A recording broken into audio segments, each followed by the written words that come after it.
Welcome back. We're in our final segment with Natasha Katz. Now I have a couple of questions from viewers and from some fans that I want to throw your way. Jackie asks, specifically, how do you let the audience know where they are and the changes in the setting and location simply by lighting? The best way that I can think of describing that is that light, it does a lot of things. It gives you mood. It tells you in the theater where to look. So it does function like a camera in a way. I think the job of a lighting designer in some ways is to be an editor.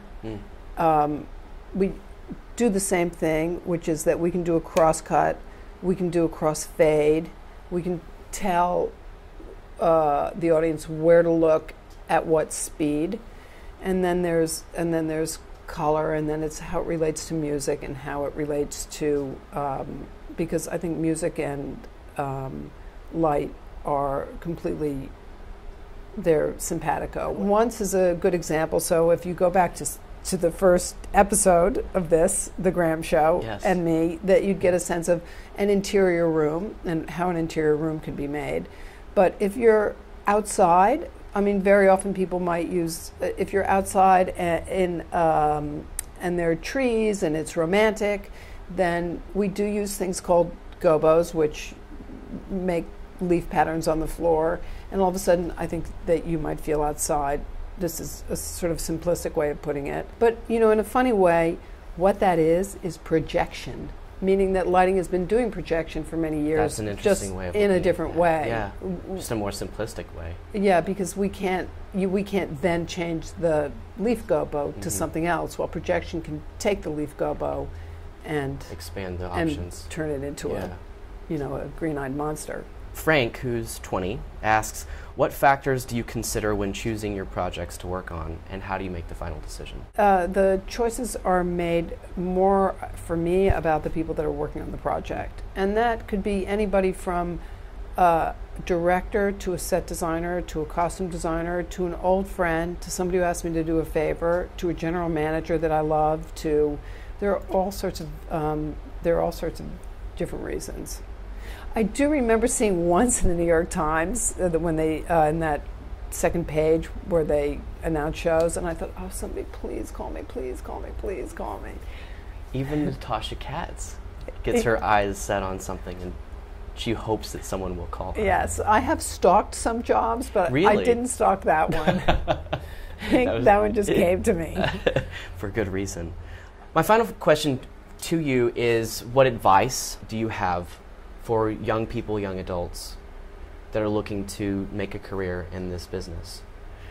In lighting, specifically as a lighting designer? I think, again, going back to some of our previous segments, I think the first thing, and it's a big thing, you really, really, really have to love it. It is a grueling life. It's a lot of traveling. It's a lot of people. The one thing we didn't talk about is what happens with lighting is that a set designer does all this work in their studio. A costume designer does all the work in the studio. And I prepare in my studio, but the first time that I turn a light on is in front of every single person that's working on the show. So it's like taking your first, it's like not even being able to prepare with those questions. It's like taking your first pencil swipe across the page when you're a set designer. You have to, there's lighting designers I know that said they have given up being lighting designers because they couldn't face lighting Q1. Oh. That the fear of that, the judgment of the room is just too big. You have to be able to just jump right in and go for it, which is a metaphor perhaps for entering this business in general, because there's a lot of heartache, there's a lot of rejection, and so you have to love it. The other thing about lighting design, I would say, is that if you're in high school and you're already know, I didn't know, that you want to be a lighting designer, try to find a way to design. If you're in college, if you start working in New York City, if you start working wherever you work, it's not like it has to be New York, to make sure that you're constantly perfecting your craft.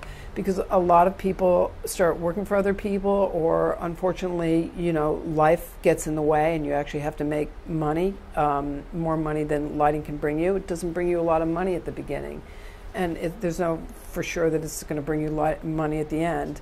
That you have to find a way to practice your craft. The problem for us as lighting designers is we need a lot of people and a lot of equipment to do what we do. Right. So you can't just imagine it. You can't, like an actor you can sort of act on your own. All you need is the yeah, text. we need a lot of support, which costs a lot of money. So Sure. it's things like that. So I guess it comes down to love of what you do, and try to keep doing it. It's been a pleasure. Thank you so much Thank for being you. on the show. Thank you guys for tuning in to this week's episode of The Graham Show, and we'll see you next week.